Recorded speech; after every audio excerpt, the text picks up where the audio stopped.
Meu nome é Jean de Oliveira, eu trabalho como psicólogo clínico, mas hoje a gente vai estudar filosofia. Perspectiva bíblica a respeito de música, eu vou trazer a perspectiva de um filósofo cristão a respeito da arte em geral, da arte enquanto também missão do cristão, por que não? E aqui nesse ponto, eu vou estar utilizando um dos livros de Hans Huckmacher, que é justamente o chamado A Arte Não Precisa de Justificativas, que é um ensaio filosófico a respeito daquele tema que eu já expliquei para vocês, né? Estética é uma palavra que a gente usa no dia a dia para falar de procedimento cosmético, né? De beleza, mas na filosofia ela é uma área voltada para estudar o que é a beleza. E isso pode parecer estranho, mas é importante quando a gente observa, por exemplo, crises na arte como um todo, a ponto de mesmo pessoas que são do mundo, mesmo pessoas que são de esquerda, porque nós sabemos que a cosmovisão da esquerda, ela é intrinsecamente oposta à cosmovisão bíblica, mesmo essas pessoas percebem que tem alguma coisa muito errada acontecendo na música. Claro que é uma parcela, né? A gente também não pode achar que dentro de grupos, todo esse grupo é coeso, ele é basicamente homogêneo, porque não é de verdade. Existem segmentos em todas as coisas, existem segmentos em todos os agrupamentos humanos. Então, se você observa, por exemplo, existe uma questão relacionada à questão da arte, que é justamente para que ela serve, já que ela não tem uma utilidade tão prática quanto, por exemplo, a engenharia, a medicina, a culinária. Embora a culinária faça parte do rol das belas artes, e por que o cristão teria que gastar o tempo dele pensando num negócio tão à toa, sendo que nosso objetivo, assim, pelo menos no senso comum, né, é levar o evangelho a toda criatura, às vezes até a todo custo, como alguns fazem, e acabam escorregando no sabonete dentro do processo. Então, eu acredito que trazer uma perspectiva de um filósofo cristão sobre o tema seria interessante. Para abrir essa conversa que nós vamos ter aqui hoje à noite, eu queria convidá-los a observar o salmo favorito da minha filha Lisa, o Salmo 150. Esses dias eu estava gravando a Elisa respondendo enquanto eu lia o Salmo 150 para ela. Cada versículo que eu lia, ela dizia um amém, né? E aí depois Vieira perguntou: que salmo que você leu lá para Elisa que ela falava amém? E eu falei: o 150. E ela: não é brincadeira não, é o 150 mesmo. Aí eu fui ler para Vieira para ver que era mesmo 150. Vamos lá, Salmo 150, curtinho, 6 versículos. Louvai ao Senhor, louvai a Deus no seu santuário, louvai-o no firmamento de seu poder, louvai-o pelos seus atos poderosos, louvai-o conforme a excelência da sua grandeza, louvai-o com o som de trombeta, louvai-o com o saltério e a harpa, louvai-o com o tamborim e a dança, louvai-o com instrumentos de cordas e com órgãos, louvai-o com símbolos sonoros, louvai-o com símbolos altissonantes. Tudo quanto tem fôlego, louve ao Senhor. Louvai ao Senhor. Tudo que tem fôlego, louve ao Senhor. Louvai ao Senhor. É quase um comissionamento, né? É um chamado para o louvor. E para quem acompanhou os estudos anteriores, houve um deles em que eu mencionei a obra que Bino fez ao consertar o fogão lá de casa, permitindo que minha esposa viesse pão de queijo para mim, e a gente sentindo a presença de Deus por poder usar o fogão e o fogão funcionar, né? Às vezes a gente não olha para esses tipos de trabalho como uma forma de louvor a Deus, como uma forma de você trazer mais da presença de Deus e mais da alegria do Espírito Santo para a vida das pessoas, mas de fato isso acontece, tá? E uma das coisas que eu gostaria de trazer para vocês da perspectiva de Huckmacher a respeito da arte é justamente que a gente perdeu muito do significado do que é arte, de fato. Mas isso não vai ser como alguns talvez pensem ao assistir isso posteriormente, que a gente vai estar fazendo um grande louvor às belas artes, aos clássicos. O que a gente vai fazer de verdade é investigar o que é arte nos níveis respectivos em que ela se apresenta, que é o que Huckmacher se propõe a fazer nesse pequeno ensaio filosófico. Então, a princípio, ele vai dizer: o papel dos artistas, bem como o da própria arte, começou a mudar em alguns países europeus apenas durante a Renascença, que é basicamente século XVIII, idade da razão, do iluminismo, em que a arte se tornou sinônimo de arte fina, e os artífices, ou seja, os artesãos, as pessoas que fazem a arte do cotidiano, como a cadeira em que tu te assentas agora, eles foram relegados a algo considerado inferior. A partir do século XVIII, o artista se tornou uma espécie de gênio, alguém com dons muito especiais que poderiam ser usados para dar à humanidade algo de importância quase religiosa. Seria a obra de arte, né? A obra para, entre muitas aspas, a eternidade, porque a gente sabe que o mundo aqui não é eterno. A certa maneira, a arte tomou o lugar da religião. Essa é uma impressão bastante interessante quando a gente fala de Huckmacher, porque a gente precisa então entender o que acontece com a arte ao longo do tempo, para que no século XVIII ela seja ressignificada como uma coisa bastante elitista. A princípio, Huckmacher vai abrir seu trabalho falando o seguinte: o papel dos artistas não foi sempre o que é hoje. Na maioria das culturas, incluindo a nossa, antes do novo período, que começou em 1500, indo até a formação do período iluminista, no século XVIII, como a gente acabou de dizer, os artistas eram primariamente artesãos. Se você for olhar, por exemplo, no Pentateuco, quando vai ser feita a obra do tabernáculo, o próprio Deus avisa para Moisés que ele vai embutir de inteligência através do seu espírito a artífices, pessoas para trabalhar couro, metais, pessoas para fazer esculturas, pessoas para fazer os talheres que eram utilizados pelos sacerdotes, né? Os utensílios, os copos, coisas que você parar para pensar assim: poxa, mas hoje a gente compra isso em mercado.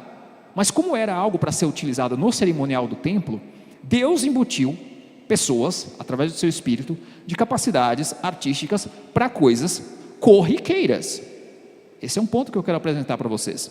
Por mais que sejam obras de arte, de um refinamento, a ponto de Nabucodonosor, quando ele invade Israel, ele destrói o templo, ele leva aquilo como espólio, ele leva por dois motivos. Primeiro, porque dentro da religião judaica, da qual nós somos herdeiros, não é permitida nenhuma forma de idolatria. Então não havia imagens de escultura dos deuses. O que haviam eram os objetos sagrados, consagrados ao uso no templo, que Nabucodonosor acaba levando para a Babilônia. Para a gente continuar esse raciocínio, pensa comigo. Os artistas eram trabalhadores hábeis que sabiam como, por exemplo, esculpir uma figura, pintar algo, fazer um portão de ferro, forjar um castiçal, tecer uma tapeçaria, trabalhar com ouro, prata, fazer uma sela de couro para usar no cavalo, e assim por diante. Artistas eram membros de corporações como quaisquer outros trabalhadores habilidosos. Alguns eram artistas mestres e tomavam as comissões de uma loja, por exemplo. Outros eram ajudantes, aprendizes, servos. Um estúdio era de fato uma oficina com uma sutil divisão de trabalho sob a liderança da pessoa que hoje chamaríamos de artista. Então aqui a gente também tem um ponto bastante interessante, que não só a arte era uma coisa corriqueira e cotidiana, sim, havia uma classe de pessoas que eram dotadas dessas habilidades. Essas pessoas normalmente estavam sob a tutela de um artista mais experiente. Sim, isso era uma forma de comércio na maioria das culturas, das civilizações. E aqui Israel é um ponto fora da curva, porque a tribo de Levi ela não tem nem território. A tribo de Levi, quando ela entra em Canaã, ela não recebe terra para viver. Deus disse: eu sou sua herança, vocês vão me servir no tabernáculo. E posteriormente, depois que Salomão faz a construção do primeiro grande templo, no templo, né? E aí depois teve o segundo templo, teve o terceiro templo, a gente não vai entrar nesses detalhes históricos agora. Mas, o que eu estou tentando trazer para vocês a partir da perspectiva do Huckmacher? Arte é cotidiano, arte é técnica, é o uso de um utensílio de maneira adequada a produzir um fim, e esse fim Não é porque a beleza é o fim maior da arte, se você for pensar nas belas artes, nas coisas mais elevadas, que não haja, por exemplo, beleza nisto, que é uma coisa bastante útil.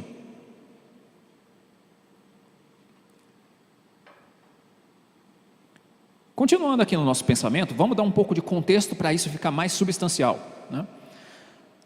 Hoje, crítica de Huckmacher, nós queremos que os artistas sejam sérios e criem coisas profundas que possuem quase valor eterno, coisas das quais pessoas da cultura podem falar sobre séculos e mais séculos depois daquela obra já feita, né? Mas se os artistas desejam ter sucesso, eles devem se curvar aos gostos atuais, ser comerciais e agir como palhaços, ao invés de como filósofos. E aqui eles escancaram um problema que é importante que a gente saiba que existe. No último estudo que eu ministrei, eu mencionei que existem, sim, aspectos muito negativos no nosso sistema capitalista, dentro da nossa democracia, né? Que se você for olhar para a visão de Platão, é o menos pior dos sistemas de governo. E eu poderia dizer a mesma coisa do regime do capital. Eu quero sim viver num local onde eu posso fazer livres trocas, livre comércio, em que o governo ele pare de fungar no meu cangote, mas eu não posso deixar de admitir que quando você transforma algumas coisas de valor um pouco mais elevado ao nível de comércio, a gente vai baixar o nível. É o que está acontecendo, por exemplo, com a música. A partir do momento em que você quer vender uma coisa, essa coisa precisa ser simples, precisa ser replicável, precisa ter baixo valor e grande capilaridade. É um termo que às vezes a gente usa, né, em relação aos capilares sanguíneos, né, que eles entram lá bem no fundinho do nosso organismo. Porque basicamente o que está acontecendo com o mercado da música hoje é que o mercado da música virou o McDonald's. O McDonald's é um sanduíche que ele é muito famoso, que ele é muito bonito na propaganda, mas quando você come não é lá isso tudo, né? O que acontece com uma hamburgueria artesanal quando faz um bom serviço? Você come e compara com o McDonald's e você pensa, poxa, o McDonald's não é nada. Mas a hamburgueria, por mais qualidade que tenha, ela não consegue replicar aos milhares aquele produto e nem se espalhar a nível multinacional, se transformando numa marca e numa subcultura. Uma subcultura de consumo daquele produto. Ela não consegue se propagar nem materialmente, nem simbolicamente, como acontece com o McDonald's. Tem um filme do Tim Burton, que eu não vou me lembrar o nome, cara, porque foi um dos mais recentes. Eu me lembro que inclusive eu já tinha voltado para a Bahia, então é depois de 2012, e ele lançou um filme em que tinha um vampiro, que quando ele acorda, ele sai da tumba, ele olha para uma franquia do McDonald's, para uma loja do McDonald's, ele vê aquele M enorme e ele fala, Mefistófeles, né? Que no caso seria um dos nomes do diabo. E assim, é uma piada, obviamente, é uma piada do Tim Burton. Mas estou citando isso aqui por quê? Porque tem um peso simbólico. Você olha para aquele M amarelo, você sabe do que se trata. Uma hamburgueria artesanal muitas vezes não consegue fazer isso. Então, qual é a crítica do Huckmacher aqui a respeito da importância da arte?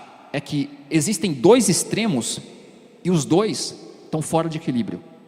Existe um extremo que diz que a arte é apenas a arte mais elevada, a arte eterna, as belas artes.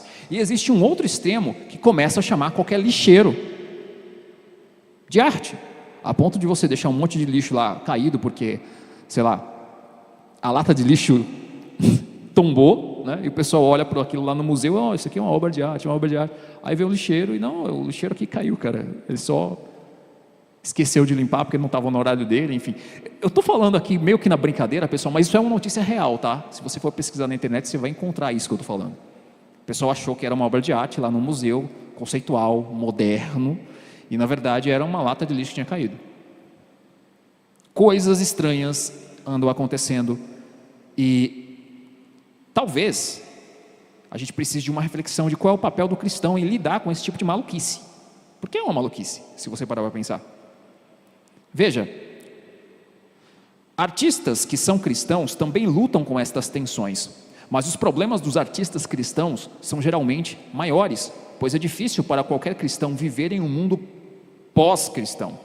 É esperado que os artistas trabalhem a partir de suas convicções, mas estes podem ser enxergados pelos seus contemporâneos ateus como ultraconservadores de direita, se não totalmente obsoletos, por simplesmente estarem refletindo na obra alguns de seus valores. No topo disto, frequentemente, lhes falta suporte também de sua própria comunidade, de sua própria igreja e sua própria família. Para estes, ou seja, igreja, comunidade e família, os artistas parecem ser radicais ou ociosos e infrutíferos. Em outras palavras, para a gente falar o popular aqui, vagabundo, né? Eles são considerados como estando no caminho errado desde o começo. Desta maneira, artistas cristãos frequentemente trabalham sob grande estresse. Por outro lado, nós realmente precisamos muito de arte que é saudável e boa, e arte que as pessoas possam entender. Se os cristãos puderem fazer tal trabalho, eles podem não atingir grande fama, mas muitos amarão sua obra, e muitos artistas serão capazes de viver de suas obras. Portanto, não há necessidade de autopiedade. Há uma contribuição a ser feita em uma época que é frequentemente anticristã da maneira mais clara possível. Eu quero fazer um desafio para vocês, e vocês não precisam me responder, tá? Apenas imagine aí na sua cabecinha bonitinha o que eu vou mencionar.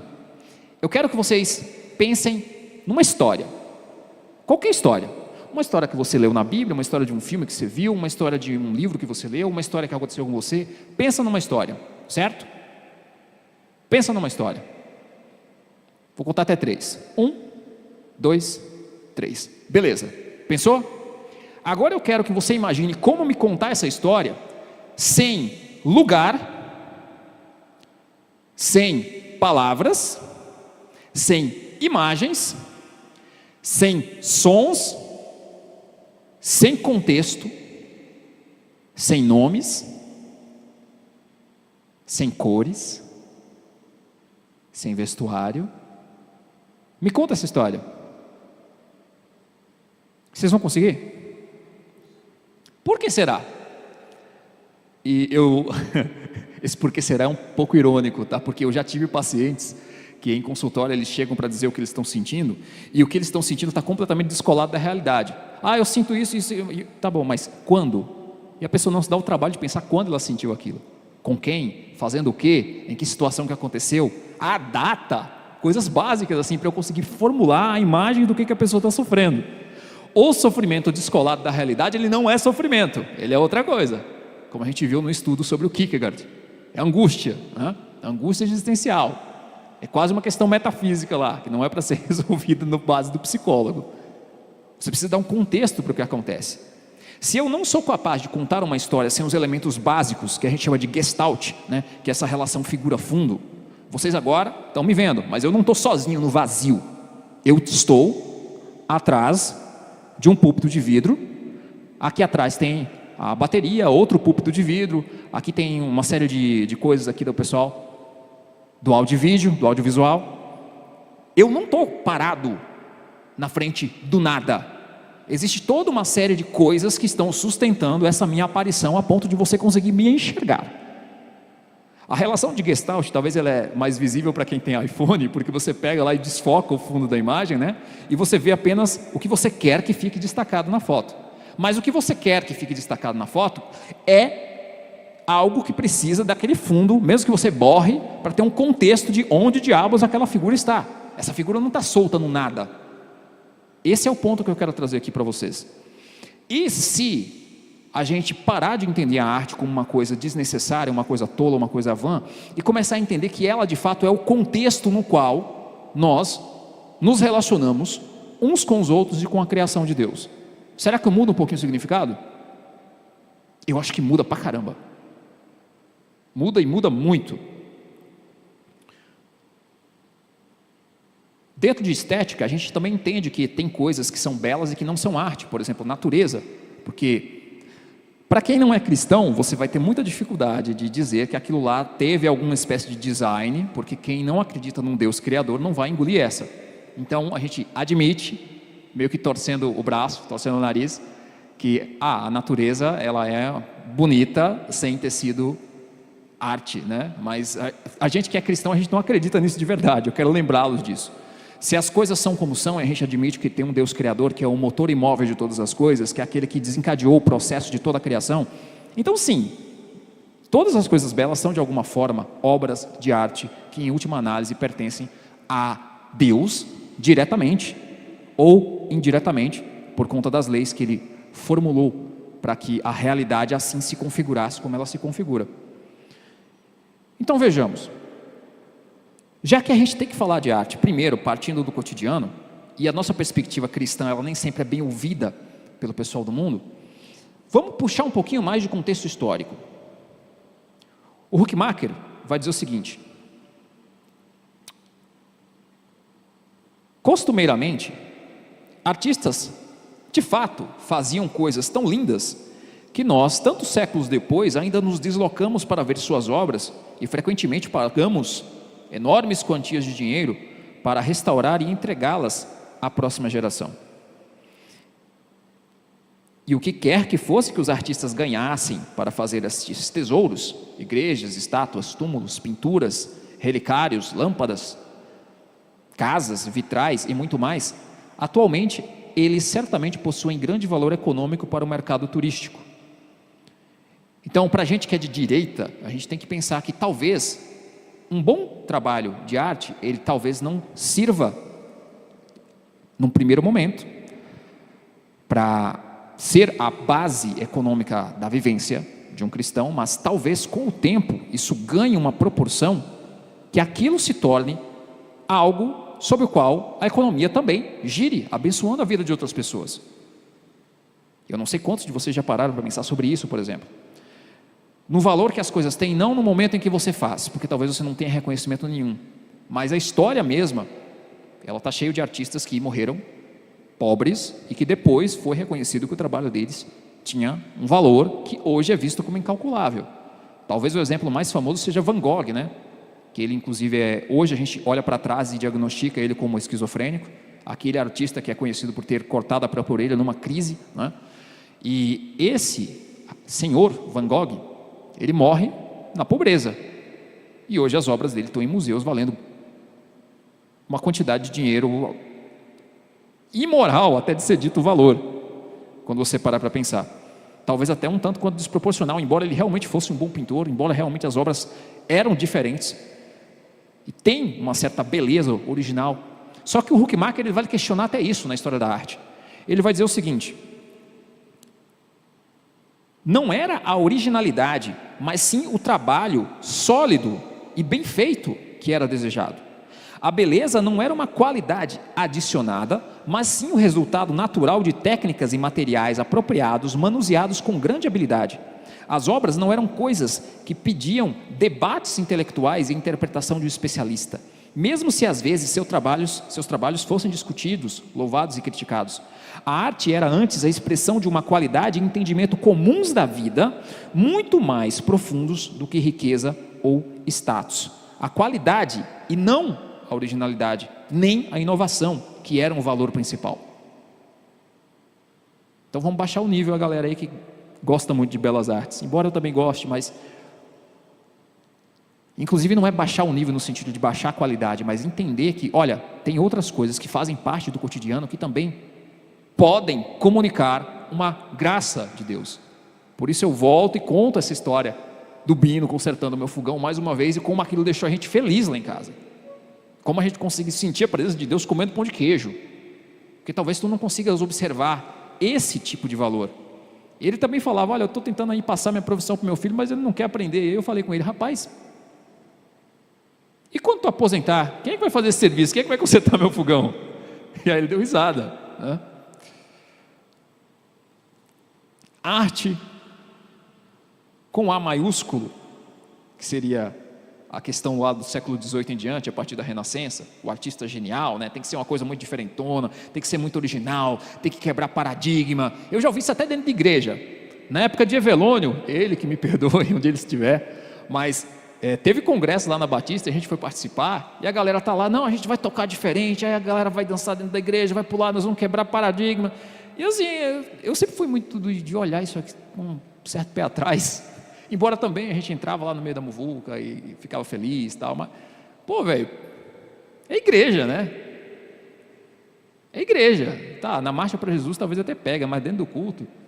E assim, não estou querendo ser legalista nem nada não, estou falando basicamente o seguinte: essa ideia de que quebrar paradigmas é fazer arte, ela não condiz com a história da arte, entendeu? Isso é coisa do século XVIII para cá, isso nas palavras de Huckmacher. Então, o que acontece no século XVIII? Você tem alguns pensadores de filosofia que a gente não conhece, a gente não sabe nem quem foram, a gente não sabe nem o nome, mas que as ideias deles repercutiram tanto na sociedade, na estética também, a ponto de hoje tu repetir as mesmas ideias desses camaradas sem saber que elas não são suas. E aqui eu vou citar alguns exemplos. Tem, por exemplo, o Immanuel Kant, tem o Schelling, tem o Hegel, né? Basicamente Alemanha e Dinamarca, esse polo aí de filósofos. Então, a partir desses três pensadores, segundo Huckmacher, a arte passou a ser considerada como uma solução final das contradições interiores dos sistemas filosóficos, designados para formar uma compreensão integrada da realidade. A humanidade é livre e, todavia, presa a um universo mecânico. E é a arte que pode revelar a unidade interior e passar por cima das tensões racionais. Talvez por essa razão, a música se tornou a maior das artes.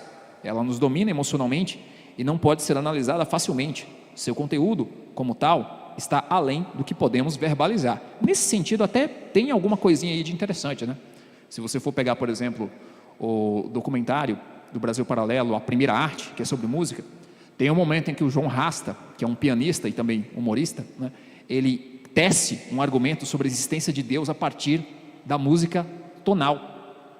Porque você está tocando o sonzinho e tal, mas parece que a resolução, que o final daquele som, ele precisa ser determinada nota, dependendo de onde você está tocando.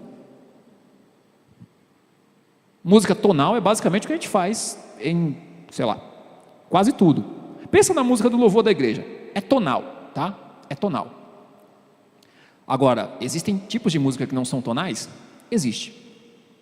Pega, por exemplo, o jazz, não é tonal. Uma boa parte do jazz não é tonal, é modal. Você pega a música indiana, a música do Oriente Médio, a música que Jesus ouvia provavelmente, inclusive, era música modal, a música dos antigos gregos. Isso faz algum sentido para você? Talvez não, porque você teria que ter estudado de repente algum instrumento musical para você conhecer os modos que apresentam diferentes tipos de emoção e atmosfera a partir da música. É por isso que muitas vezes eu estou lá em casa ouvindo música com a minha esposa e eu falo, olha, essa melodia aí, eu já ouvi ela trocentas e tantas vezes, porque é a mesma melodia do hino X, do hino Y, do hino A, do hino B, do hino C. E, de fato, chegou uma vez a fazer uma experiência. Eu preguei um aplicativo, que na verdade não é bem um aplicativo, é um site. É um site que você consegue fazer mixagens automáticas com inteligência artificial. E aí eu peguei, todo joelho dobrará, como é que chama aquela menina? Aquela magrinha. Ao ouvir teu nome, teu santo nome. Como é que é o nome, cara? Esqueci o nome dela. Gabriela Rocha, obrigado, Kleber. E eu peguei e coloquei para tocar ao mesmo tempo que o meu orgulho me tirou do jardim. Sabe o que eu descobri? Que são a mesma música. Eu vou mandar isso no grupo, eu vou provar isso para vocês. É a mesma música, tá? É a mesma música. Assim como Ninguém Explica Deus, é a mesma música que Paciência, do Lenine. Você coloca as duas para tocar ao mesmo tempo e você vai ver que a maior parte da música é igual, é idêntica. Elas seguem a mesma progressão harmônica. E tem um vídeo que é um meme lá de 2000 e pouco, que foi inclusive o meu primo Caio que me mostrou lá em São Paulo, que era um cara dizendo, olha, tem uma música clássica que eu aprendi no conservatório, ele falando, né? É uma música bem feliz, uma música bem alegre, e depois que eu aprendi a harmonia dessa música, a tocá-la, eu comecei a ouvir em todo lugar. E eu reparei que 90% das músicas que tocavam na rádio, na verdade, eram essa mesma música disfarçada. Se eu encontrar esse vídeo, porque é um vídeo meio antigo, o YouTube está com a cisma de deletar um bocado de coisa ultimamente, por direitos autorais, mas se eu encontrar, eu mando também. Outra coisa que virou moda, internacionalmente falando, é o tal do Rick Roll. Vocês já ouviram esse termo? Rick Roll. Tinha um cantor da década de 80 que cantava uma música que era Never gonna give you up, never gonna let you down, never gonna run around and hurt you. Never gonna make you cry, never gonna say goodbye, never gonna tell a lie and hurt you. E tem um monte de cara que pega essa melodia dele, ele cantando, e encaixa em tudo que é música que você pensar no universo. Desde música infantil até música eletrônica. E o mais estranho de tudo é que casa. Então, música tonal tem lá suas limitações, tem lá seus problemas, né? Ela acaba sendo extremamente repetitiva. E eu acho isso tudo muito engraçado. Enfim, continuando com a visão do Huckmacher a respeito da arte como um todo, eu queria apresentar esse argumento apenas porque eu até entendo que o Kant, filósofo, que o Schelling, que o Hegel acreditassem que a música tem esse poder de conciliar as contradições entre razão e emoção. Só que assim, se você olhar para a música tonal, pelo menos, isso não cola, porque a música tonal é profundamente previsível. Então tem que ter uma coisinha diferente, né? Tem uma análise, por exemplo, no canal do Dois Dedos de Teologia a respeito de um filme chamado Soul, que é um filme sobre jazz. Como eu disse, a maior parte do jazz não é tonal. E o que isso me importa? O que isso importa é porque você entende que aquilo é uma música, mas você não sabe muito bem para onde ela vai. Você não consegue muito bem prever para onde ela vai. E o João Rasta, no mesmo documentário do Brasil Paralelo, ele diz que você não consegue essa previsibilidade no jazz porque ele é análogo à fala. A fala é a primeira música que os bebês ouvem, né? Então tem uma cadência, tem uma melodia, tem uma intensidade, tem uma emoção, mesmo não seguindo padrões melódicos tonais. E a criança, ela pega muito disso. Então, entendendo que existem tipos diferentes de música, entendendo que o argumento do Kant, do Schelling e do Hegel talvez não seja tão bom assim, né? Vamos pensar um pouquinho em por que os artistas hoje eles estão mais preocupados, ao invés de executar uma técnica com seus instrumentos, sejam eles musicais, sejam eles de pintura, sejam eles de escultura, sejam eles para montar uma cadeira onde tu te assentas agora, certo? Sejam para criar aparelhos eletrônicos, porque tem uma beleza nesses negócios, sabe? O jeito que os mecanismos funcionam uns com os outros. Recentemente foi admitida como belas artes, adivinha o quê? Programação. Porque você fazer um aplicativo que funciona e você transmitir isso de uma maneira bela, isso não é fácil. Eu mesmo já criei um aplicativo alguns anos atrás, com uma experiência, e assim, deixar o negócio bonito é difícil pra caramba. Deixar funcional já é difícil, deixar funcional e bonito, então, são dois trabalhos diferentes.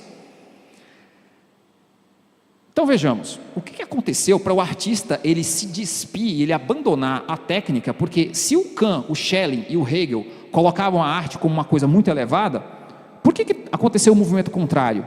E hoje parece que o artista ele não quer produzir coisas, ele quer produzir perspectivas sobre as coisas. Porque está lá a lata de lixo tombada, e o cara que não sabe que ele é treinado para interpretar a arte como arte moderna, ele chega e vai atribuindo um monte de significado, um monte de explicação para um negócio que não tem. Porque a gente foi acostumado, de fato, há alguns anos atrás, a acreditar que qualquer coisa é arte. Na minha lua de mel, com a minha esposa, lá em Maceió, a gente foi visitar um museu em Maceió, e lá, apesar de ter muitas coisas antigas de tecnologia, que inclusive foi o que me chamou a atenção para ir até lá, não me lembro o nome de museu, me desculpe. Se eu lembrar, eu coloco nos comentários do vídeo, aí vocês podem dar uma olhada nas fotos na internet. Mas tinha uma outra exposição, que era uma exposição livre, exposição de comunidade, exposição de aluno, de escola, e tinha uns negócios lá, tipo, uns cartazes, tipo, parecendo aqueles que as crianças fazem no primário, sabe, uns pedaços de brinquedo colado, eu olhando para aquilo ali, cara, isso, eu entendo que teve uma pessoa que fez isso com uma certa intencionalidade, mas isso não está bom o bastante para ser chamado de arte, nem tanto ao céu, nem tanto à terra. A arte é produzir algo a partir de instrumentos, de maneira que a forma e a essência, elas sejam facilmente comunicáveis, seja a partir do uso, seja esteticamente.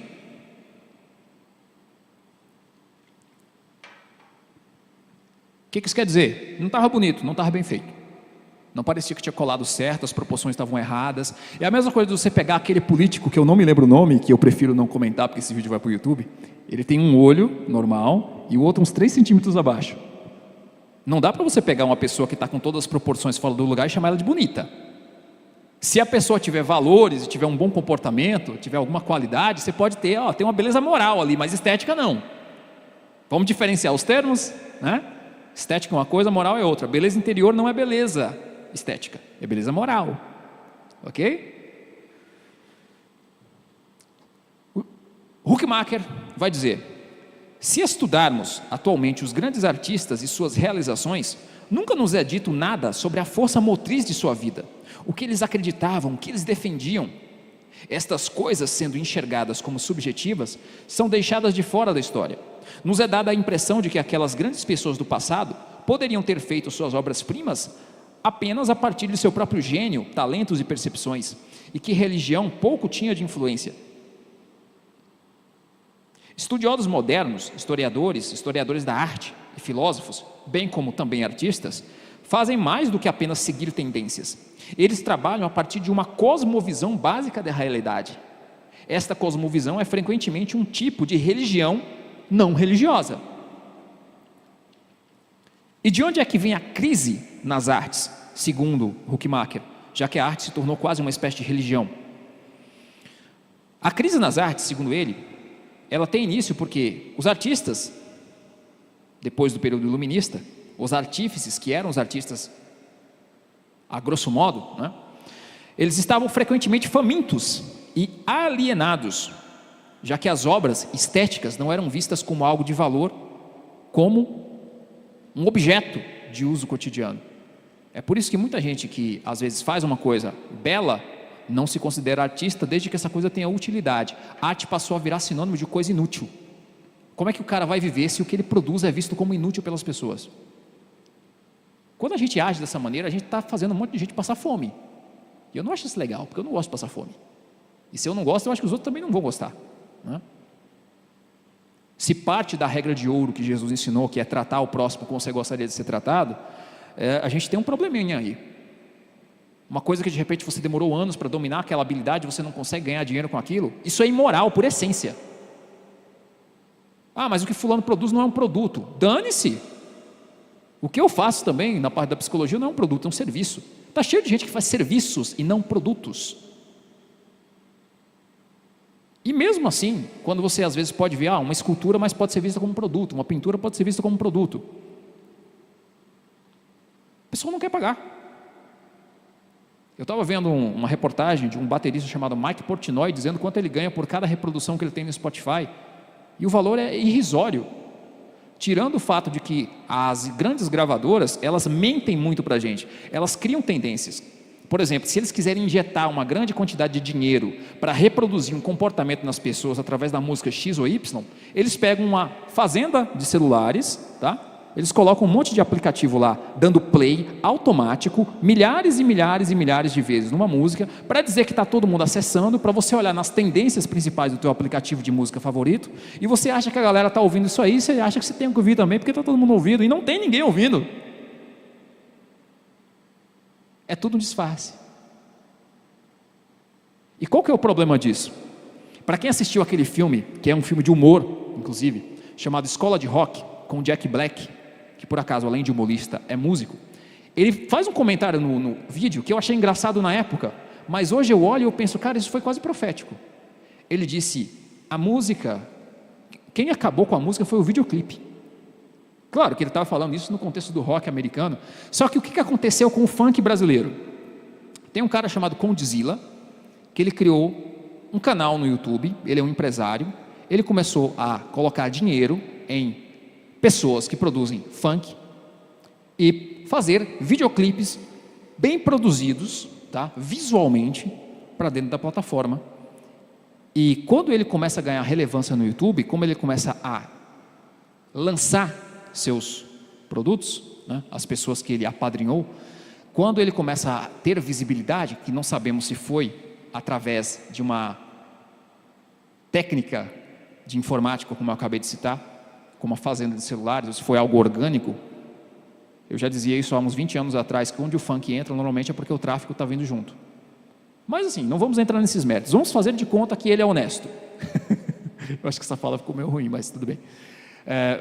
Fazendo de conta que foi tudo produzido honestamente, que ele apenas injetou dinheiro nessas pessoas, o que ele estava fazendo? Ele estava vendendo não um tipo de música, mesmo porque funk não é música. Música precisa de 3 elementos: precisa ter poesia, precisa ter ritmo e precisa ter melodia.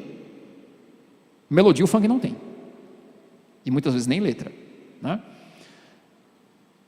Eu sei, teve fases, teve a fase do eu só quero é ser feliz e andar tranquilamente na favela onde eu nasci, mas eu não vou entrar nesse mérito. Eu quero olhar para o que está acontecendo agora. Por que, por exemplo, aqui no Nordeste, onde a gente está, que o pessoal deveria estar ouvindo, basicamente, sei lá, forró e baião, por que o pessoal está ouvindo funk? Não faz parte da nossa essência, não faz parte da nossa cultura. Música é um negócio bem localizado, se você parar para pensar. Cada local tem tendências musicais, a ponto de os gregos, quando eles dividiram os modos da música modal, cada um ganhou o nome de uma tribo grega que morava em uma região específica. A música era dividida geograficamente. Tu vai ouvir um cara da Mongólia cantando, não parece nada com uma música brasileira. A música brasileira, por mais que a bossa nova tentasse imitar o jazz, ela não é boa o suficiente para parecer o suficiente com o jazz. Você pega, por exemplo, as tribos africanas, com a música basicamente pentatônica que eles produzem, e você tenta comparar, sei lá, com... Vamos pensar. Música caipira. Não parece, sabe? A música tem essa característica de ela se entranhar com a geografia, com as pessoas daquele lugar e com aquele estilo de vida. E o Condzilla, ele percebeu que o que ele estava vendendo não era música, era um estilo de comportamento. Era uma tendência de moda, muitas vezes. Então, quem consegue fazer sucesso no mundo onde isso se torna o padrão, não apenas para as gravadoras de funk, mas para todas as gravadoras, porque o sertanejo hoje ele bebe da mesma técnica, ele vende um estilo de vida. Quem já ouviu as músicas sertanejas de agora, você vai comparar com o funk ostentação, não é muito diferente. É basicamente que a fazenda é muito boa, aí você também tem muito dinheiro, você também tem muito gado, e quando você vai fazer o follow the money, né, que é o siga o dinheiro, você vai percebendo que tem um dinheiro do agronegócio lá atrás. Eles entenderam que não adianta vender conceitos, não adianta tentar trazer beleza para as pessoas. Quem está tentando trazer beleza está morrendo de fome. Agora essa galera, eles vendem um estilo de vida a partir da imagem, não a partir do som. Não sei se vocês já pararam para pensar, tem gente que ouve o que a pessoa veste, não a música. No meu tempo de faculdade eu ouvia muito rock, e eu me arrependo parcialmente de algumas coisas que eu ouvi, mas o que a gente vê, por exemplo, dentro do rock é que existem segmentos, né? Tem os punks, tem os góticos, tem o pessoal do heavy metal, e eles têm estilos de vestuário diferentes, a ponto de, sim, eu já conheci pessoas que elas não ouviam o som, elas ouviam o que o cara vestia na hora de se apresentar, o que para mim já era absurdo naquela época. Continuando a reflexão, veja, para muitos, a arte, enquanto meio de sobrevivência, acabou tendo que se tornar uma procura individualista da sua própria essência. Como que o artista, sendo uma pessoa que se olha no espelho e tudo passa a ser uma expressão de si mesmo. O problema da arte se tornar apenas uma expressão pessoal é que isso flerta com a idolatria, com a auto-idolatria. E se existiam artistas no templo, se Deus chama levitas, se Deus escolhe pessoas para, através de suas mãos, criarem arte, usarem técnicas e expressarem beleza, é porque Ele está nos chamando também a ser co-criadores de alguma coisa. Se a gente não pode viver num mundo em que você explica sem contexto, sem nomes, sem formas, sem a gestalt, sem a relação figura-fundo, o que eu quero que vocês entendam é o seguinte: como é que você vai criar seus filhos com os seus valores, se ao redor você não tiver algo para apresentar a eles que chame seus ouvidos, seus olhos, suas narinas, seu paladar, seu tato?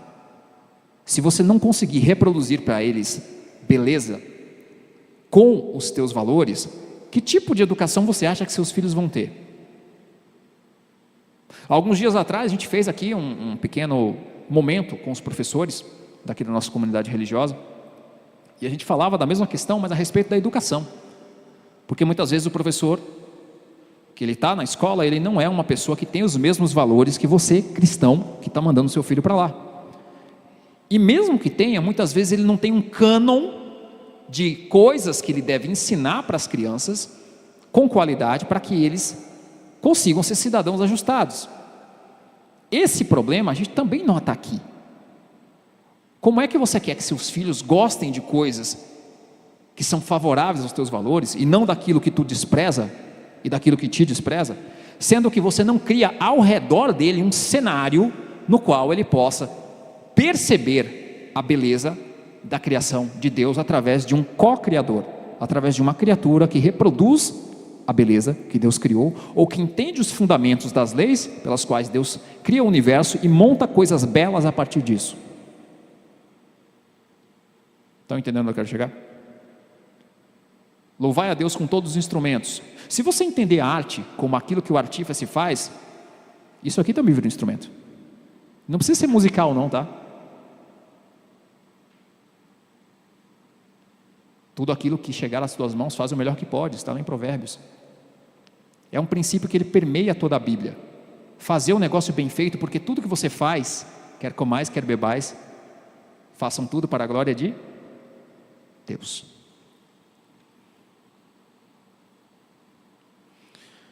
Como resultado desse problema financeiro, desse problema da arte endeusada, arte muito elevada, com esse problema da arte baixa, de baixa qualidade, com esse problema de vender um estilo de vida, com esse problema da arte enquanto procura da identidade como uma auto-idolatria, o Huckmarker vai dizer, como resultado disso tudo, nós vemos pessoas em todos os lugares procurando pelo significado de arte. O fato de que tantos livros que lidam com as artes são publicados, não é uma prova de que as pessoas têm certeza sobre o que ela significa, mas sim uma prova do contrário. Esta busca pelo sentido da arte é um sinal de crise. Muito frequentemente essa busca termina em contradições. A arte deve possuir uma mensagem, mas não pode ser didática. A arte deve enriquecer a vida, mas é apenas para os ricos e para aqueles com aprendizado especializado. De certa maneira, a arte realmente boa, de classe e fama, está muito distante do povo. E as artes populares são vistas como estando abaixo do nível de aceitabilidade.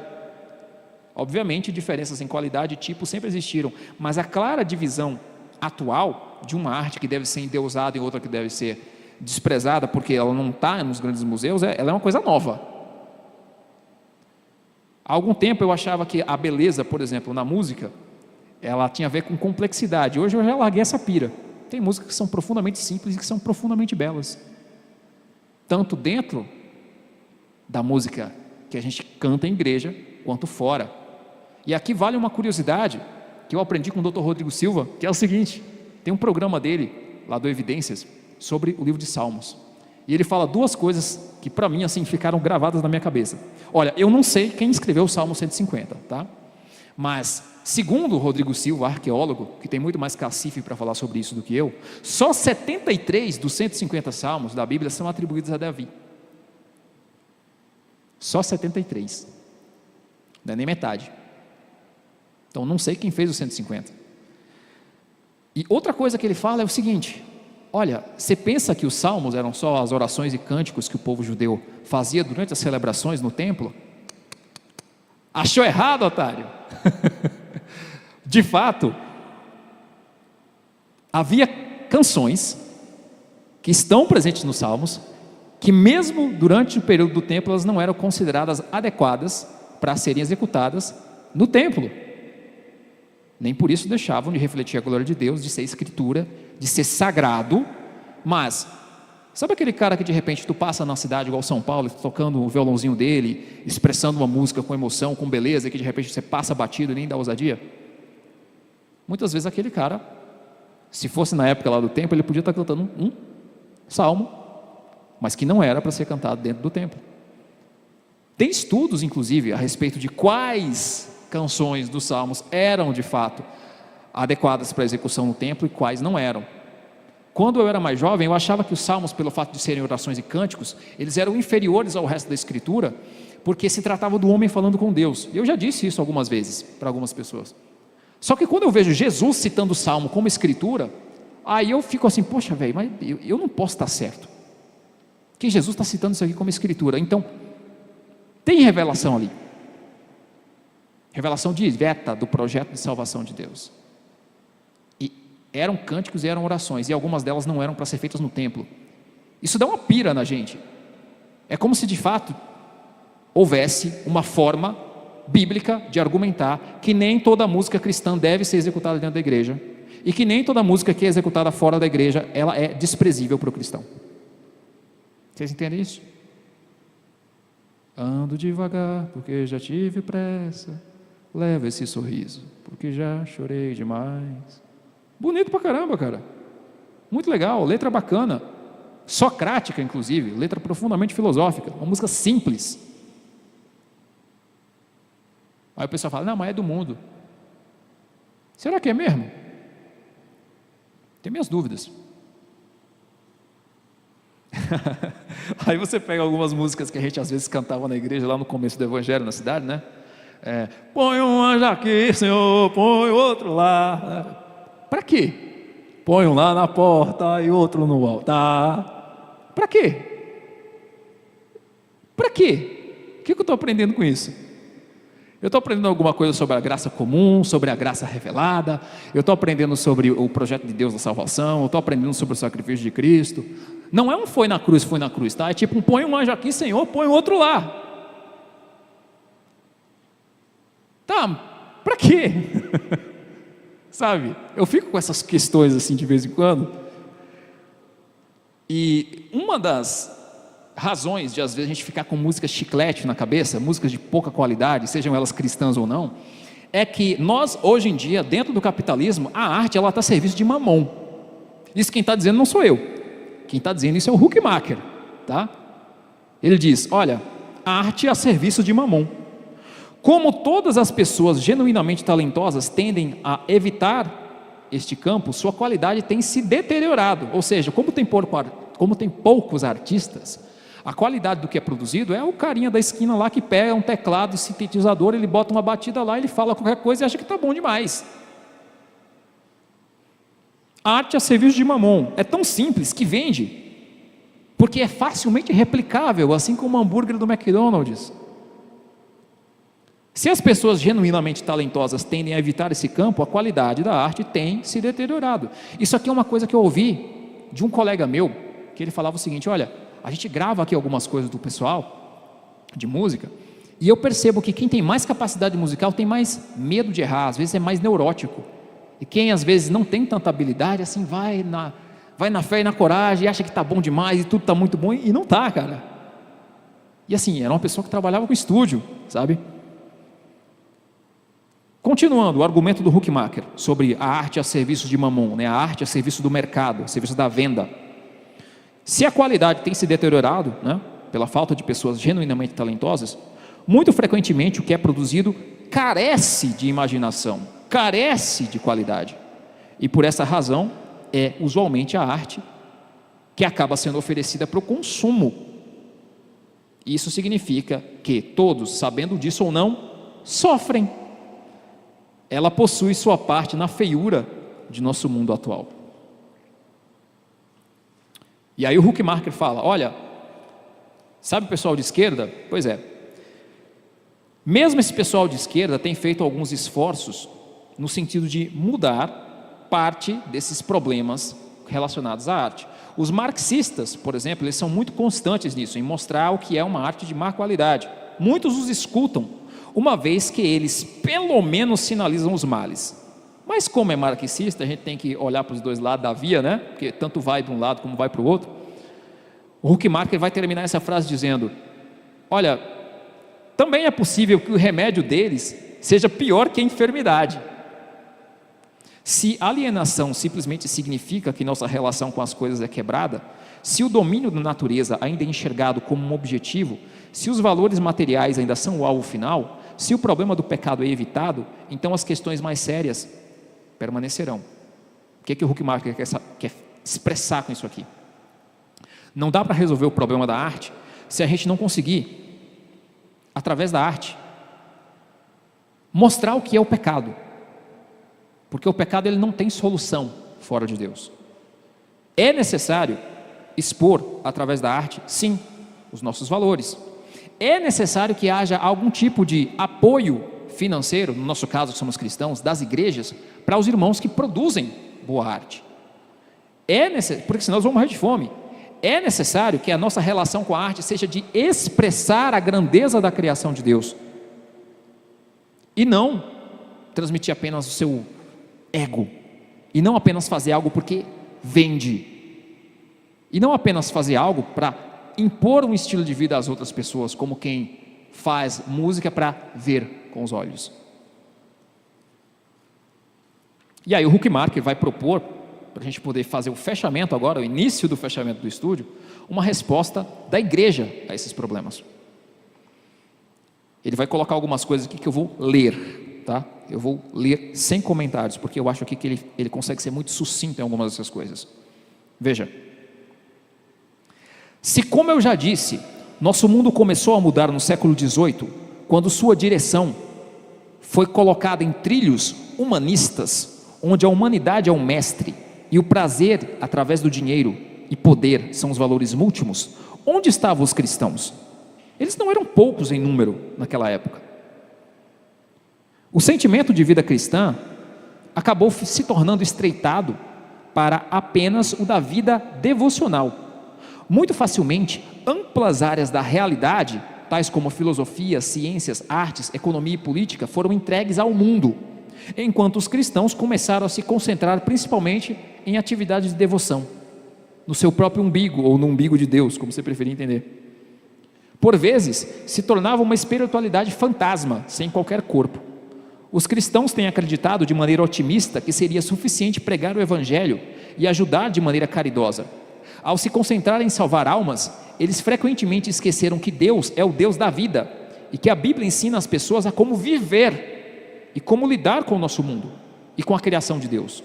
O resultado é que, embora muitas pessoas tenham se tornado cristãs, não obstante, o mundo se tornou completamente secularizado, sem quase nenhuma influência cristã.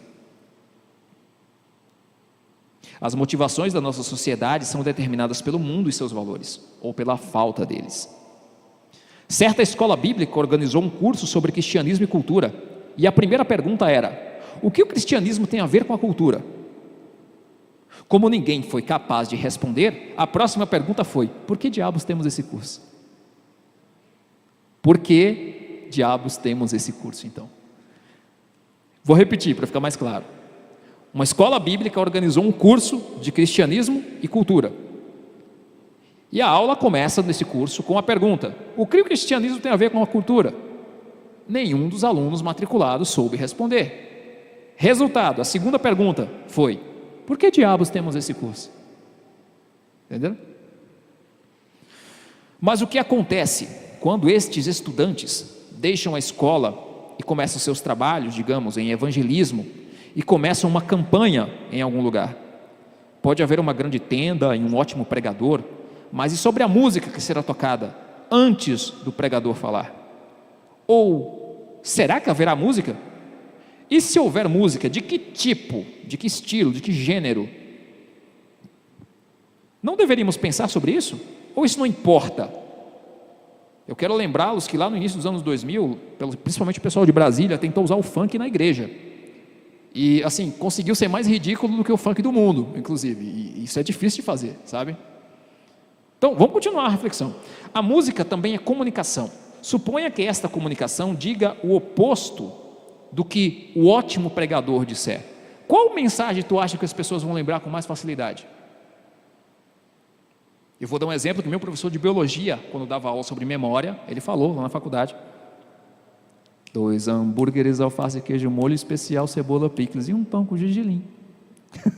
Todo mundo cantou essa musiquinha lá, porque todo mundo tinha basicamente a mesma idade que eu. Isso era um comercial do McDonald's, Mefistófeles. Mas vamos seguir o raciocínio. O mesmo se aplica aos panfletos evangelísticos entregues no evento, ou aos pôsteres feitos. Eles deveriam ser bem projetados e de bom gosto. Eles são frequentemente o primeiro encontro de pessoas de fora com os cristãos. De certa maneira, eles constituem nossa face externa e aparência, assim como as pessoas mostram quem são pelas suas roupas e pela maneira como se movem. Também estas coisas, música, pôsteres, arte, são coisas que formam nossa primeira e por vezes decisiva comunicação. Alguém aqui já ouviu aquele ditado de a primeira impressão é a que fica? É tipo isso. Muito frequentemente, temos criado barreiras para as pessoas ouvirem o Evangelho, pois pregamos que nos importamos com as pessoas e que este mundo é de Deus, mas não agimos sobre esses princípios. A gente quer que a pessoa seja salva, a gente não se preocupa em salvar o entorno, em salvar o que a pessoa lê, o que a pessoa ouve, o que a pessoa vê, o que a pessoa consome, a música que ela escuta, às vezes até a comida que ela come, que está deixando ela doente. Lembra que culinária é arte? Sabe? E por que isso é tão problemático? Porque Ortega y Gasset, que é um filósofo espanhol, ele vai dizer o seguinte: eu sou eu e a minha circunstância. Se eu não a salvo, ou seja, a minha circunstância, eu não salvo a mim mesmo. E eu assino embaixo. Normalmente a gente só conhece a primeira parte da frase dele, quando a gente estuda. Mas o entorno importa, a gestalt importa, o fundo da figura importa. Você não está aqui só se relacionando espiritualmente com as pessoas, você está num meio físico, cercado de coisas, e coisas que você vai se relacionar com. É engraçado porque a gente perdeu muito essa visão que, por exemplo, os orientais ainda têm. O pessoal do Japão, por exemplo, se você fala, olha, tem um cara sozinho no deserto, aí ele fala, ele não está sozinho não, ele está lá com o deserto, e o deserto está com ele. Porque quando você está se relacionando com o seu ambiente é o seu outro. A galera que não costuma reclamar muito do sol, que é muito quente, você está se relacionando com uma coisa que não é alguém, mas você está se relacionando. Pegaram a ideia? A gente perdeu muito disso. O ambiente, ele interfere sobre nós. Eu que o diga, quando eu saio no sol escaldante daqui, eu transpiro pra caramba. Isso me afeta até esteticamente. Por que eu estou falando disso? Para você entender que você não está solto, um espírito, um fantasminha voando sem corpo. Eu sou eu e a minha circunstância. E se não a salvo, não salvo a mim mesmo.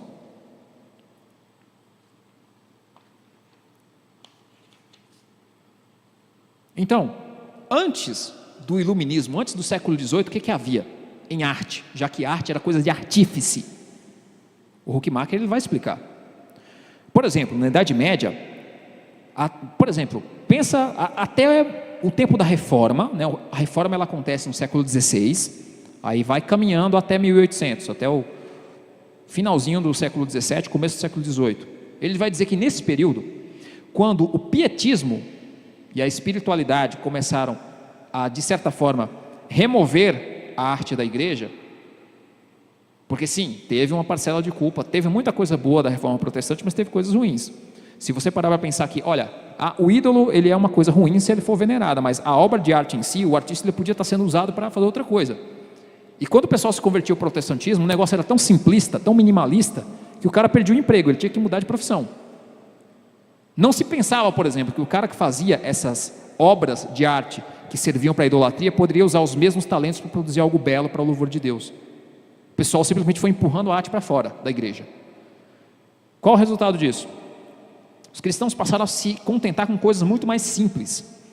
Então, este não era um processo artificialmente imposto, era apenas a maneira natural de fazer as coisas. A arte ainda não havia se tornado arte. Mas, mesmo nesse período, você tem artistas cristãos, tanto católicos quanto protestantes. Você pega, por exemplo, algumas pinturas de um artista chamado Rembrandt, que eu vou deixar alguns exemplos para o pessoal ver depois no resumo do estudo. Você tem a música de Bach, que era protestante. Você tem, por exemplo, os poemas de John Donne. Você tem, por exemplo, a música de Handel. Inclusive, o cara que eu citei do meme, ele estava citando uma música de Handel, que a harmonia era basicamente 90% de tudo que tocava na rádio. Eu quero muito encontrar esse meme. Se eu encontrar, eu mando para vocês. O que ele quer trazer com isso daqui é que se do período da Reforma até 1800 mais ou menos ainda houve alguma produção de arte através desses nomes que ele cita, esses caras talvez tu nunca tenha ouvido falar, mas talvez já tenham visto ou ouvido trechos da obra dele, principalmente esses artistas clássicos que a gente ouve em trilha sonora de filme, de desenho animado e não sabe muito bem que música que é, que parte que é, que nome que tem, mas a gente conhece quando a gente escuta. E isso ainda é utilizado.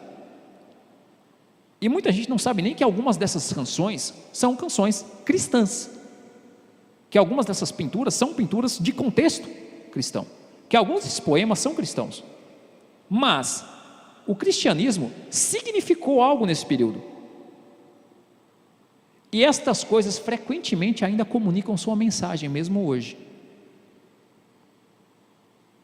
Deveríamos nos lembrar de que Cristo não veio para tornar cristãos ou para salvar nossas almas apenas, mas que Ele veio nos redimir a fim de que pudéssemos ser humanos no sentido completo da palavra. Ser novas pessoas, nova criatura, significa que podemos começar a agir em nossa completa e livre capacidade em todas as facetas de nossa vida. Portanto, ser um cristão significa que há humanidade, liberdade de se trabalhar na criação de Deus e usar os talentos dados a cada um de nós para a sua glória e benefício de nossos próximos. Desta maneira, se possuirmos talentos artísticos, eles devem ser usados, porque todo dom perfeito vem de onde? Do Pai das luzes, de onde não há sombra de variação. Vocês estão lembrados desse versículo? Huckmacher, ele continua e diz: o Senhor sabe porque dá esses talentos a cada uma dessas pessoas. Paulo, em sua primeira carta aos Coríntios, fala sobre a comunidade cristã como sendo o corpo de Cristo. Cada um possui sua função específica dentro dele, e ninguém pode ser deixado de fora. Certamente alguns tocam a música, desenham as semelhanças, fotografam os movimentos, escrevem as histórias. Estes são os artistas. Eles possuem seu lugar de direito na família de Deus. Se você for olhar bem para o Antigo Testamento, você vai ver que isso é quase que uma condição sine qua non, né? O que é condição sine qua non? É uma condição sem a qual algo não pode se realizar. É muito difícil você pensar num culto sem música. Deus, ele escolhe levitas desde o princípio, mas ele não escolhe levitas apenas para a música. Ele escolhe levitas para o serviço do templo, para o serviço do tabernáculo. Ele escolhe os levitas que iam trabalhar com as tapeçarias, que iam mexer com os metais. Ele escolhe pessoas para fazer o trabalho de arte, para criar esse entorno que nos conduz à espiritualidade, que comunica nossos valores através da estética. É por isso que quando você às vezes tenta repreender uma irmãzinha porque está com um vestuário não muito adequado, é difícil da pessoa entender, porque a roupa, ela até pode, se você parar para pensar, né? Ela não define caráter, mas ela expressa uma intenção naquilo que você expõe. E essa intenção, que é estética, ela também pode ser imoral. Então é necessário haver um tipo de beleza que seja moral. Esse é meu ponto. E a gente não pode se conformar nisso apenas com a questão, por exemplo, do vestuário. Por que a gente não leva isso, por exemplo, para a literatura? Professor cristão, aqui temos algumas.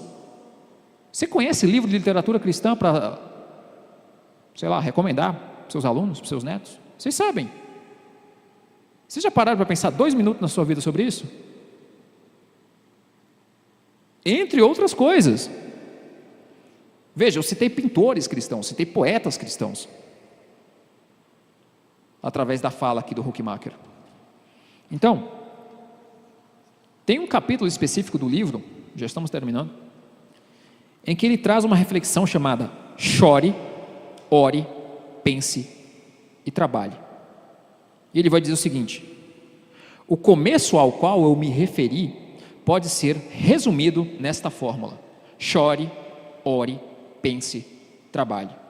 Foi isto que o profeta quis dizer quando escreveu: eu, porém, olharei para o Senhor, em Miqueias 7, do versículo 7 ao 11. Chore pela presente situação.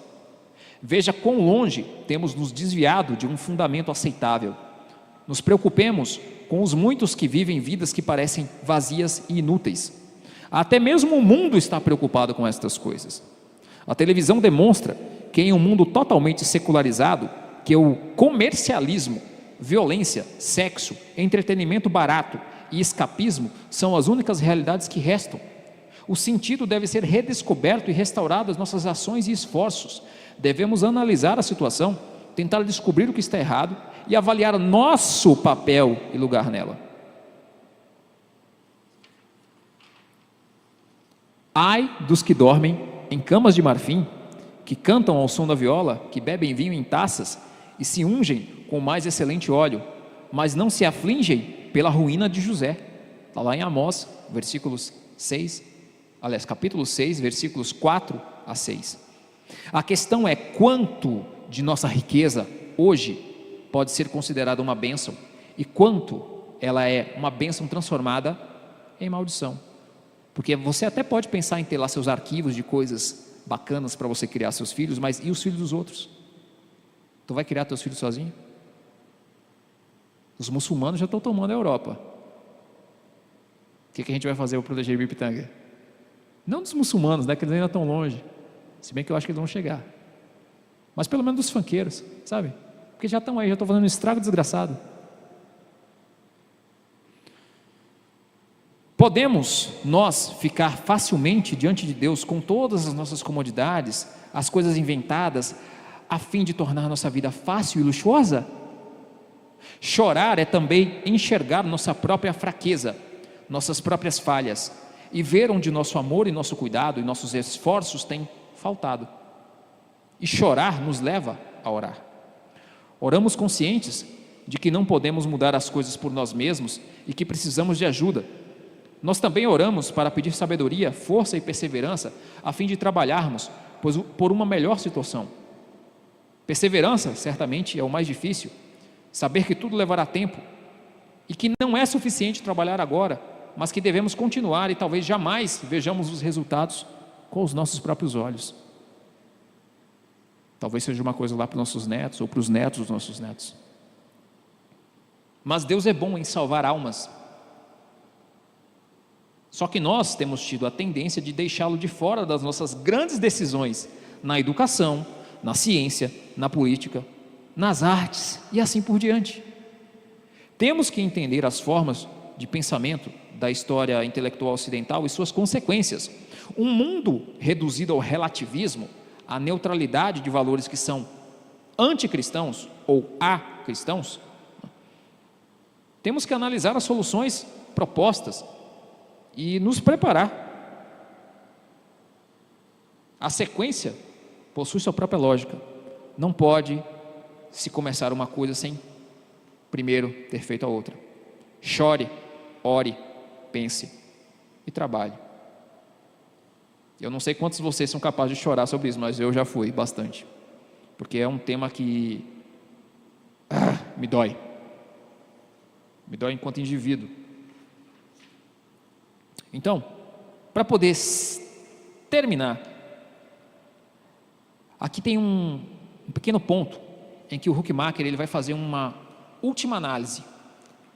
Tudo bem, Jean, eu entendi que o entorno importa, que o fundo da figura importa, que o ambiente, que as outras pessoas importam, que eu não posso ser salvo se a minha circunstância também não é salva, porque senão eu não estou cumprindo de fato com a obra que Deus me comissionou a fazer. Mas, então, toda arte tem que ser evangelística, certo? Devagar com andor que o santo é de barro. E aqui é onde eu vou apresentar a conclusão para a gente fechar o estudo de hoje. Mais uma vez, eu vou ler ipsis literis o que o Huckmacher coloca como conclusão a respeito de arte evangelística. Muito frequentemente, pessoas dizem aos artistas: tudo bem ser um artista, se sua arte puder ser usada para o evangelismo.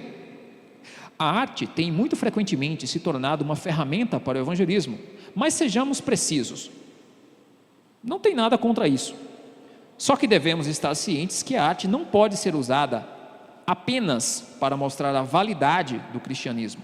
Antes, deveria ser o oposto. O cristianismo é verdadeiro, as coisas e ações e esforços humanos apenas derivam seu sentido a partir de sua relação com Deus. Se Cristo veio a fim de nos tornar humanos, a humanidade e a realidade da arte encontram o seu fundamento em Cristo. Portanto, a arte não deveria ser usada como pregação, mesmo se ela puder ajudar. A fim de se apropriar aos padrões do evangelismo, os artistas têm frequentemente se comprometido e prostituído sua arte.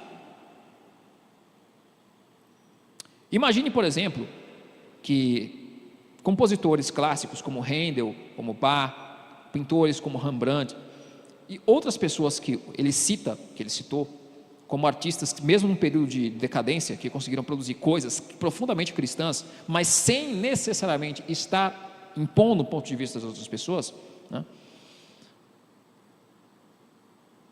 Eles conseguiram fazer isso sem pensar na sua arte como uma ferramenta de evangelismo. E talvez essa seja a piração meio difícil da gente entender, porque a gente pensa nesses termos, e eu mesmo já pensei muito nesses termos. Eles trabalharam para a glória de Deus, mas não necessariamente eles estavam pregando através da arte. A beleza daquilo que eles faziam comunicava a mensagem sem que eles necessariamente estivessem usando a arte como pregação. Eles estavam simplesmente produzindo o melhor que eles podiam, da melhor forma, e aquilo continha uma mensagem, e a mensagem era da vivência deles enquanto cristãos. Aquilo produziu a glória de Deus, sem necessariamente eles estarem querendo enfiar uma confissão de, vamos dizer assim, em filosofia a gente fala de teoria da verdade, sabe? A cosmovisão, sem tentar empurrar uma cosmovisão para a pessoa. Você expressa, mas você deixa que a pessoa contemple aquilo. E muitas vezes, mesmo que a pessoa não concorde contigo, não aceite a tua cosmovisão, ela consegue ver beleza naquilo. Por isso essas obras, de certa forma, foram imortalizadas. E ele continua o argumento dizendo, olha, eles não comprometeram sua arte para torná-la apenas uma ferramenta de evangelismo, porque eles estavam preocupados em formar o fundo e não a figura. Eles não estavam elaborando ferramentas para a propagação religiosa ou para a publicidade santa. Precisamente por isso suas obras eram profundas e importantes. Elas não eram os meios para um fim, salvação de almas, mas eram significativas em si mesmas. Elas em si mesmas eram para a glória de Deus. É por isso que eu consigo ver que às vezes um camarada que ele nem é cristão, ele consegue fazer uma obra bonita, que beneficia as pessoas, seja na arquitetura, na música, no cinema, e que aquilo consegue fazer sentido para a gente, mesmo que ele não seja cristão. A gente se afastou muito, dentro do cristianismo no Brasil, do conceito de graça comum. E aqui eu repito, todo dom perfeito vem do Pai das luzes, onde não há sombra de variação. Ah, eu sou um artista cristão, você é o quê? Você é arquiteto. Você só vai fazer igreja então? Não rola. Ah, eu sou músico cristão. Eu vou mandar uma música depois para vocês verem. É de um cara chamado David Ramírez. Eu vou mandar a original e vou mandar a versão traduzida, porque tem uma frase da música dele que é muito impactante. Ele é cristão, mas ele não faz música para cristão. Ele é só o cara que faz música. E tem um trecho da música dele que diz o seguinte: eles me amam por ser honesto, eles me amam por ser eu mesmo, mas no momento em que eu menciono Jesus, eles querem que eu vá para o inferno. Porque é mais ou menos o jeito que as pessoas tratam quando elas percebem que a tua cosmovisão às vezes não cabe com a delas, mesmo que elas tenham beleza no que tu faz. O ateu Neil Gaiman, ele fala, por exemplo, mal de C.S. Lewis enquanto escritor, não porque C.S. Lewis escrevesse mal, mas porque ele era cristão. E tem muitas coisas na obra de C.S. Lewis que remetem imediatamente à figura de Cristo, e ele não gosta. Tem vídeo do Neil Gaiman falando isso na internet, em inglês, claro. Enfim, prosseguindo. A arte tem frequentemente se tornado insincera e de segunda classe em seu próprio esforço para falar às pessoas e comunicar uma mensagem que talvez não deveria comunicar. Sabe essa questão que hoje nós que somos cristãos a gente reclama, e o pessoal de direita na política também reclama muito, que os filmes e as séries e as músicas estão muito cheios de lacração. Você sabe o que é lacração? Lacração é propaganda. É quando você faz uma propaganda de um estilo de vida que a pessoa que está assistindo talvez não goste. E é por isso que a lacração para nós às vezes é a inclusão para quem pensa como eles. Só que eu quero inverter aqui o problema. Se o artista cristão produz arte apenas com a finalidade de evangelismo, isso também não é lacração de direita? Não é lacração cristã, lacração gospel? Será que não dá para fazer uma arte cristã que não necessariamente precise escancarar para todo mundo: ei, sou cristão? Porque a galera da bandeira colorida, quando faz isso, a gente não gosta. Se eles conseguirem fazer uma obra de arte que seja arte de fato, tipo o livro, né, o retrato de Dorian Gray, que foi escrito por um autor que era da galerinha, da sigla enorme, mas o livro é bom. Só que assim, ele não estava escrevendo o livro para se promover. É por isso que o ensaio filosófico aqui do Huckmacher, ele começa justamente com o título de que a arte não precisa de justificativas. A arte, por si só, ela já expressa a glória de Deus, porque Deus criou tudo. Tudo que você fizer como co-criador já pertence a Deus. Claro que a gente precisa transmitir nossos valores através de uma boa letra, como foi na cruz, eu citei aqui, que é uma letra maravilhosa, mas não necessariamente toda a arte produzida por um cristão precisa ser para o público cristão. Então, pedir que um artista seja um evangelista revela um equívoco sobre o sentido da arte e, aliás, também sobre outras atividades humanas. Somos cristãos, quer durmamos, comamos ou trabalhemos duro. O que quer que façamos, nós o fazemos como filhos de Deus. Nosso cristianismo não se restringe ao momento devocional, aos nossos atos religiosos, nem é o objetivo primário da vida o evangelismo. Antes é buscar o reino de Deus e a sua justiça, e as demais coisas serão acrescentadas. Estou mentindo ou está escrito? Está escrito. A melhor obra de arte ainda seria pregação de má qualidade. A melhor comparação é talvez com o encanamento. Enquanto consideramos totalmente indispensável em nossas vidas, todavia, raramente nos damos conta disto. De igual maneira, a arte cumpre uma função importante em nossas vidas ao criar a atmosfera na qual vivemos, ao nos dar as palavras para falarmos, ao nos oferecer o quadro através do qual podemos ver e captar coisas, digamos, uma paisagem, sem que nem mesmo percebamos. A arte é raramente propaganda, mas tem sido muito influente em moldar as formas de pensamento de nossos tempos, os valores que as pessoas estimam principalmente. Então, termina Huckmacher. Penso eu que tudo isto é óbvio. Os artistas não precisam de justificativas. Deus os chamou, os deu talentos. Não podemos continuar sem eles. Então, os auxiliemos em oração, em encorajamento, não apenas com palavras, mas também em obras, de acordo com o que podemos dar.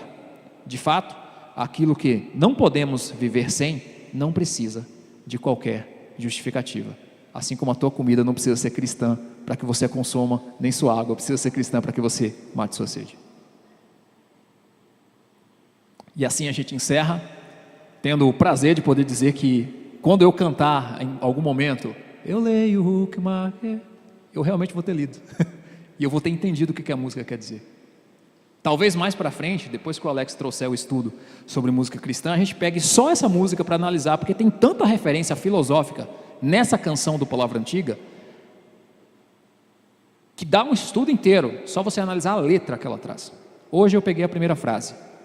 E aí, se vocês quiserem mais dicas sobre a visão de filósofos cristãos a respeito da arte, ou sobre o trabalho do Huckmacher, ou se vocês quiserem questionar alguma coisa que de repente foi difícil de engolir, que pode acontecer também, estamos aqui para conversar, e graças a Deus por essa oportunidade, porque falar sobre essas coisas também me tira um certo peso das costas, de fazer as pessoas entenderem porque que tem coisa que não desce, né?